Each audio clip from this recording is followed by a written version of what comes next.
தந்தையும் மகனும் சிறுகதை. ஆசிரியர் எஸ். கிருஷ்ணன் அவர்கள். பகல் முழுவதும் எங்கெல்லாமோ உத்தியோக வேட்கையில் திரிந்துவிட்டு வீட்டுக்கு திரும்பி வந்த ரங்கராஜனிடம் அவன் தகப்பனார் பசுபதி ஒரு கடிதத்தை கொடுத்தார். மத்தியான தபாலில் வந்தது என்றான். ரங்கராஜன் கடிதத்தை படித்துவிட்டு, அப்பா, பேங்கியில் 4 வருஷங்களுக்கு முன்னால் எதையோ அடகு வைத்தீர்களாமே, வட்டி கட்டாததால் அதை ஏலத்துக்கு விடப்போகிறார்களாம் என்றான். பசுபதி அதற்கு மறுமொழி ஏதும் கூறவில்லை. 6 வருஷங்களுக்கு முன் பசுபதியின் மனைவி எலும்புருகி நோயாக படுத்தாள். பசுபதி தன் சொத்து சுதந்திரம் நிலப்புலன்கள் எல்லாம் விற்று அவளுக்கு சிகிச்சை செய்து பார்த்தான். ஆனால் 2 வருஷ காலம் அவதிப்பட்ட பெண் அவள் கண்களை மூடிவிட்டாள். கடைசியில் மனைவி இறந்தபோது அவளுடைய ஈமச் சடங்குகளுக்காக அவளுடைய கழுத்துச் சங்கிலியையே அவன் அடகு வைக்கும்படியாகிவிட்டது. அதுதான் ஏலத்தில் போகப் போகிறது. அவளே இல்லாத போது அந்த சங்கிலியை எண்ணி அவன் எதற்காக வருத்தப்பட வேண்டும்? ஆனால் அவன் கவலைப்பட்டது எல்லாம் தன் மகன் ரங்கராஜனை பற்றித்தான். SSLC தேடிவிட்டு 1 வருஷமாக வேலை தேடுகிறான் ரங்கராஜன். அவனுடைய ஒட்டி உலர்ந்த கன்னங்களையும் ஒளி இழந்த கண்களையும் பார்க்கும் பொழுது பசுபதிக்கு பகீர் என்றது. பகவானே, தகுதியே இல்லாத பாத்திரமான என்னிடம் இந்த அருமை குழந்தையை ஒப்படைத்து விட்டாயே என்று மனம் புழுங்கினான். மனைவி இருந்தபோது இளம் காளையாக குதித்து திரிந்து கொண்டிருந்த அந்த ரங்குவுக்கும் இந்த ரங்குவுக்கும் எவ்வளவு வித்தியாசம் என்பதை எண்ணி பார்த்த பசுபதி தன்னை இகழ்ந்து கொண்டே, ரங்கு, ஒரு தகப்பன் செய்ய வேண்டியதை செய்ய திறமையற்ற பால் ஜென்மம் நான். அதற்காக நீ என்னை சபிக்காதே குழந்தாய் என்றான். ரங்கராஜன் அதற்கு பதில் ஏதும் சொல்லாமல் தகப்பனாருடைய முகத்தையே பார்த்து கொண்டு நின்றுவிட்டான். அவனுக்கு தகப்பனாரிடம் கோபமோ வருத்தமோ இல்லை. சூதுவாத அறியாத பரமசாது அவர். பொய்யும் பித்தலாட்டமும் நிறைந்த உலகத்தில் பிறப்பெடுக்காமல் நியாயமும் சத்தியமும் ஆட்சி புரியும் உலகிலே பிறக்க வேண்டியவர். அவர் சீரும் சிறப்புமாக ஒரு காலத்திலே நாகப்பட்டினத்தில் பெரிய ஹோட்டல் முதலாளியாக இருந்தார். தம் உறவினரை கை தூக்கிவிட எண்ணி தன் ஹோட்டலை நிர்வகிக்கச் செய்தார். அவர் செய்த உபகாரத்துக்கு ஈடாக அவரை ஏமாற்றி ஆண்டியாக்கினர் உறவினர். இன்று அந்த உறவினர் நல்ல நிலைமையில் இருக்கின்றனர். ஆனால் யாரால் அவர்களுக்கு வாழ்வு கிடைத்ததோ அவரை மறந்துவிட்டனர். தன் தகப்பனாரை தவறாக நினைத்தால் தெய்வத்துக்கே பொறுக்காது. இப்படி யோசித்து கொண்டு நின்ற ரங்கராஜன் மாலையில் நண்பன் ஒருவன் சொன்ன யோசனையை அப்பாவிடம் தெரிவிப்பதற்காக, அப்பா, நான் ஒரு யோசனை சொல்கிறேன், கேட்கிறீர்களா என்று கூறிவிட்டு சற்று தயங்கிய பின் தொடர்ந்தான். உங்களை தனியாக விட்டுவிட்டு எனக்கு போக இஷ்டமில்லை. ஆனாலும் 2 வருஷம் நான் மதுரையில் ட்ரைனிங் படித்துவிட்டு வருகிறேன். ஆசிரியர் பயிற்சி முடிந்தால் எந்த பள்ளிக்கூடத்திலேயாவது கட்டாயம் எனக்கு வேலை கிடைக்கும். படிக்கின்ற போதும் 18 ரூபாய் உதவி சம்பளம் கிடைக்கும். எனக்கு வேலை கிடைத்தால் நீங்களும் என் கூடவே இருக்கலாம். உங்களுக்கு கவலை தராமல் சந்தோஷமாக வைத்து கொள்வது ஒன்றுதான் என் ஆசை. அப்படியே செய் குழந்தாய். நீ எப்படியாவது சந்தோஷமாக இருப்பதை காதால் கேட்டாலே போதும் என்று சொன்ன பசுபதியின் முகத்தில் தோன்றிய புன்முறுவலின் பின்னால் நிறைந்து நின்ற ஏமாற்றத்தின் நிழலை ரங்கு கண்டு கொண்டான். மகனை ரயில் ஏற்றிவிட்டு வந்த பசுபதியின் முகத்தை பார்த்தால் கல்லும் கரையும். அவன் முகத்திலே ஒரு வெறி பிடித்த பார்வை, மனதிலோ சூனியத்தின் பேரிரைச்சல். வாழ்க்கையின் பாதையிலே ஏமாற்றத்தையும் துயரத்தையும் துணையாக கொண்டு அவன் ஏன் வாழ வேண்டும்? வழியில் பறவைகள் தங்கள் கூடுகளை நோக்கி விரைந்து சென்று கொண்டு இருந்தன. குருவிகள் கிரீச் என்று சத்தமிட்டு சென்றன.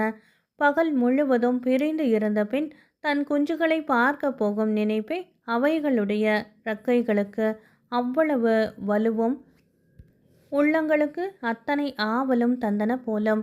அவைகளுக்கு என்ன கவலை? படைத்த தெய்வம் இரையும் கொடுக்கிறது. ஆனால் பசுபதியோ சோறு போட முடியாததால் பெற்ற பிள்ளையே துரத்திவிட்டான். இடி விழுந்து பட்டுப்போன மரம் போல உபயோகமற்றவன் பசுபதி. வீட்டை அடைந்தான். இருள் படிந்திருந்த கூடத்துக்குள் நுழையவே தயக்கம். எப்படியாவது இந்த தனிமையிலிருந்து தப்பித்து கொள்ள வேண்டும். விரிந்த உலகில் கலந்து வீட்டை மறக்க வேண்டும். இனி வீடு யாருக்கு? மகன் படித்து எங்கேயாவது வேலையாக இருப்பான். அவனுடன் நாளைக்கு போய் வாழ்வதா? தகப்பனாக இருந்தும் தகப்பனுடைய கடமையை செய்ய முடியாமல் வயதான போது மகனிடம் போவதா? கடமை ஒரு தலை பட்டது அல்ல. ரங்கு எங்கேயாவது சௌக்கியமாக இருக்கட்டும். அதிர்ஷ்டம் பிடித்த அப்பன் நிழல் படாமல் அவன் சந்தோஷமாக வாழட்டும். இவ்வாறு எண்ணிக்கொண்டு கதவை இழுத்து பூட்டி கொண்டான். இருளில் வெளியில் சென்றான். வருஷங்கள் 7 ஆகிவிட்டன. பசுபதி தன் சொந்த ஊரிலிருந்து வெகு தூரத்தில் ஒரு ஊரில் இருந்தான். அவன் அங்கே இருந்தது அவன் ஊரிலே எவருக்கும் தெரியாது. ரங்கராஜனுக்கு கூட தெரியாது. அந்த ஊர் உயர்தர பாடசாலையில் தண்ணீர் கொண்டு கொட்டி வந்தான். 8 ரூபாய் சம்பளம். பாடசாலையின் ஹாஸ்டலில் சமையல்காரர்களுக்கு உதவியாக ஏதாவது செய்து கொண்டிருப்பான். ஆகவே அவர்கள் எஞ்சியதை மிஞ்சியதை பசுபதிக்கு கொடுப்பார்கள். அன்று வழக்கம் போல தண்ணீர் வண்டியை இழுத்து கொண்டு தாலுகா ஆபீஸ் கிணற்றிலிருந்து வந்து கொண்டிருந்தான் பசுபதி. அவன் மனம் எங்கேயோ சென்றிருந்தது. பள்ளிக்கூடத்துக்கு ஒரு புது ஆசிரியர் வந்து இருந்தார் 2 நாட்களுக்கு முன்னதாக. அவர் ஹாஸ்டலில் சாப்பிட்டு கொண்டே அன்று ஒரு ஆசிரியரிடம் தன் வரலாற்றை சொல்லிக் கொண்டு இருந்ததை நினைத்து கொண்டான் பசுபதி. அவர் எஸ்எஸ்எல்சி தேறி செகண்டரி கிரேட் ட்ரைனிங் தேறினாராம். 3 வருஷங்களுக்கு பிறகு ஆசிரியர்களுக்குள்ள தனி சலுகையின் உதவியுடன் இன்டர் தேறினாராம்.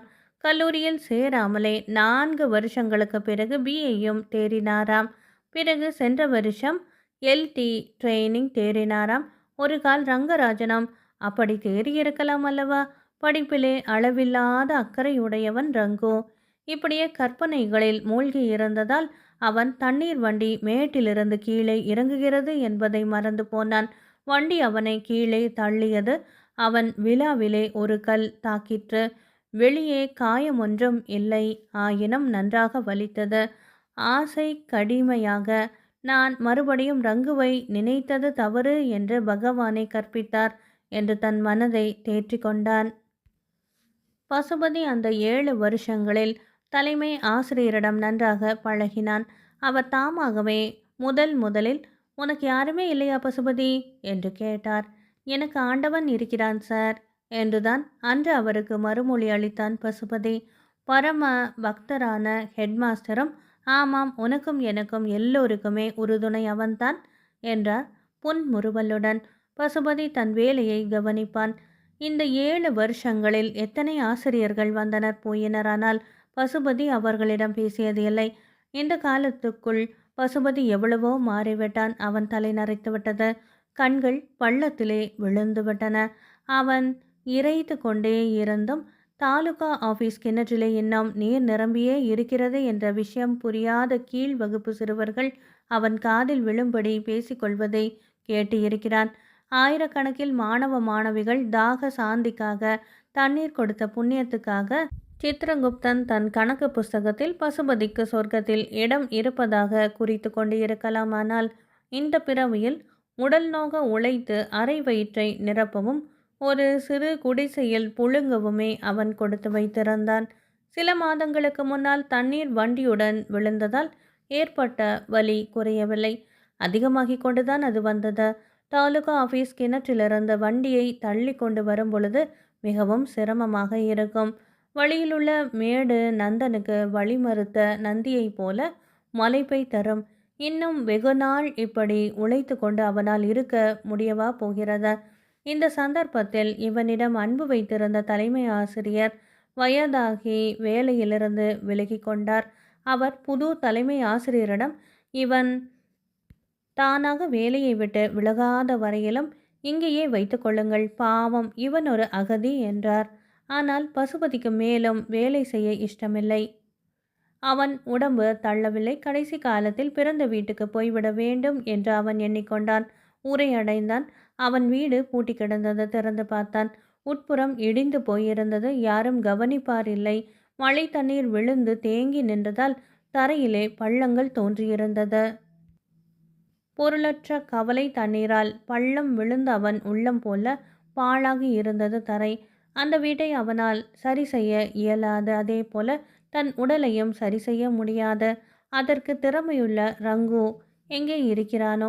இரவு முழுவதும் அந்த பாழ் வீட்டிலே ஏகாங்கியாக படுத்து இருந்தவன் காலையில் எழுந்து திணைக்கு வந்தான். அவன் தலை சுழந்தது. திண்ணையின் சுவரிலே சாய்ந்து கொண்டு உட்கார்ந்தான். அடுத்த வீட்டு மனிதர் சத்தம் கேட்டு வாசலில் வந்து, யாரு? பசுபதியா? எப்போது வந்தாயப்பா என்று விசாரித்துவிட்டு உட்புறம் சென்று ஒரு கோப்பை காப்பியை கொண்டு வந்து கொடுத்தார். 2 மாதங்களுக்கு முன்னால் கூட ரங்கு வந்திருந்தான். அப்பாவுடன் இனி இந்த வீட்டுக்கு வந்தால் வருவேன், இல்லையானால் வரவே மாட்டேன் என்ற சபதம் கூறி கொண்டு போனான் என்றார். அதை கேட்ட பசுபதிக்கு விம்மலை அடக்க வெகு சிரமமாகவே இருந்தது. அவன் அவரிடம், எனக்கு ஒரு உபகாரம் பண்ணுங்கள். நான் வேலை பார்த்து வந்த பள்ளி தலைமை ஆசிரியருக்கு என் ராஜினாமாவை அனுப்புங்கள். இனி என்னால் போகவே முடியாது. 15 நாள் சம்பளம் கிடைக்க வேண்டும். அதை கொண்டு என் கடைசி என்று சொல்லும் பொழுதே அவர் குறுக்கிட்டு, அசம்பாவிதமாக பேசாதே பசுபதி, உன் பிள்ளை நல்ல நிலைமையில் இருக்கிறான், அவன் வருவான் பாரு என்றார். அவர் சொல்லுவதை ஆமோதிப்பது போல கோயில் மணி அடித்தது. 9 வருஷங்கள் ரங்கராஜன் தன் தகப்பனாரை பார்க்கவில்லை. வாழ்க்கையின் தரம் உயர்ந்து கொண்டே வந்தது. அவன் என்று ஒரு BA LT சென்ற 8 கோடை விடுமுறைகளாக அவன் தகப்பனாரை பார்க்க ஆசையுடன் ஊருக்கு வந்து ஏமாற்றத்தோடு திரும்பிச் சென்றிருக்கிறான். 2 மாதங்களாக அவனுக்கு பள்ளி டெபுட்டி இன்ஸ்பெக்டர் வேலையாக இருக்கிறது. ஜில்லா கல்வி அதிகாரியுடன் பள்ளிக்கூடங்கள் பலவற்றில் ஏறி இறங்கி கொண்டு இருந்தான். அவன் மனதிலே அமைதியில்லை. இதழ்களில் புன்முறுவலுடனும் கண்களில் தேங்கி முட்டி நிற்கும் கண்ணீருடனும் அவனை வழி அனுப்பிய தகப்பனார் அவன் மனதிலே நிரந்தரமாக இடம் பெற்றுவிட்டார். அப்பாவுக்கு ஆண்டவன் திறமையை தரவில்லையானாலும் பாசம் நிறைந்த இதயத்தை கொடுத்தார். தாயார் இறந்த பிறகு அவனுக்கு தலைகால் வலித்தாலும் அவன் அருகிலே உட்கார்ந்து கொண்டு, என்ன செய்கிறது குழந்தாய் என்று நிமிஷத்துக்கு ஒரு தரம் கேட்பார். ஆஸ்பத்திரியில் தண்ணீர் மருந்தாக கொடுக்கப்படும் பொழுது டாக்டரை தனியாக பார்த்த, எனக்கு ஒரே குழந்தை, தாயார் இல்லை, கொஞ்சம் நல்ல மருந்து தருகிறீர்களா டாக்டர் என்று கெஞ்சுவார். டாக்டர் சிரிப்பார்.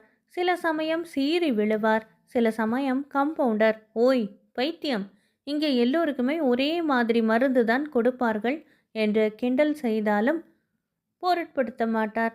பெற்ற பாசத்துக்கு முன்னால் மானம் மரியாதை ஒன்றுமே நிற்காது. அவர் கதி என்னவாயிற்று? எங்கே இருக்கிறார்? என்ன செய்கிறார்? ஒரு கால் உழைத்து உழைத்து உடல் நலிந்து உள்ளமும் நலிந்து கடைசியில் அவனால் மேலே சிந்திக்க முடியவில்லை. தெய்வமே, பரம சுத்தரான என் தகப்பனாரை பார்க்க வழிகாட்ட மாட்டாயா என்று அவன் ஆண்டவனை வேண்டிக் கொள்ளாத நாளே கிடையாது.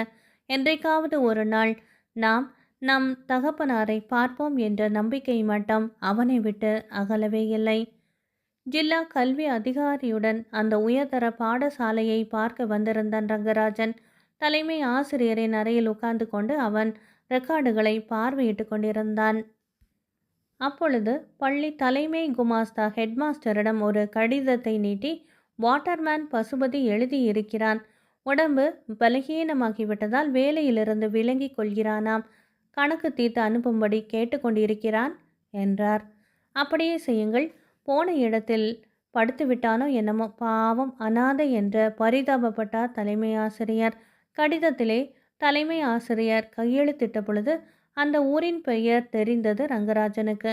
அவனுடைய சொந்த ஊரேதான் அது. சந்தேகம் நிவர்த்தியாகிவிட்டது. மறுகணமே ஜில்லா அதிகாரியிடம் ஒரு வார லீவு கேட்பதற்காக எழுந்தான். பசுபதி ஆஸ்பத்திரியில் படுத்திருந்தான். நர்ஸ் ஒருத்தி அவன் அருகிலே உட்கார்ந்திருந்தாள்.